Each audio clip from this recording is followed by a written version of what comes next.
Welcome. Reasoning সিমিলারিটির একটি problem করব আজকে। 7-এর সঙ্গে 50-এর যেরকম সম্পর্ক সেরকম 11-র সঙ্গে সম্পর্কযুক্ত সংখ্যা আমাকে বার করতে হবে। এখানে অপশান আছে 100, 128, 120, 122। তো 7-এর সঙ্গে 50-এর কী সম্পর্ক সেটা আগে দেখতে হবে।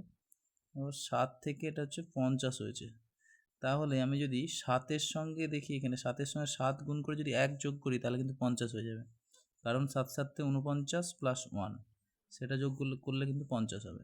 সেরকমই এখানে আছে 11, তাহলে আমি যদি সেম লজিকে ফেলি, এখানে 7-এর সঙ্গে 7 গুণ করে 1 যোগ হয়েছে, তাহলে 11-র সঙ্গে যদি 11 গুণ করে 1 যোগ করি তাহলে কত হয় দেখি, সেটাই কিন্তু এখানে অ্যান্সার হবে। 11-র সঙ্গে 11 গুণ করলে হবে 121 প্লাস 1 মানে হচ্ছে 122। তাহলে এখানে অ্যান্সার হচ্ছে 122। কী করে হলো লজিকটা? 50 ছিল, 7-এর সঙ্গে 7 গুণ করে 1 যোগ, তাহলে এখানে 11 আছে, নিশ্চয়ই 11-র সঙ্গে 11 গুণ করে 1 যোগ হবে। তাহলে 11-র সঙ্গে 11 গুণ করলে 121, তার সঙ্গে 1 যোগ করলে 122, তাহলে অ্যান্সার হবে 122।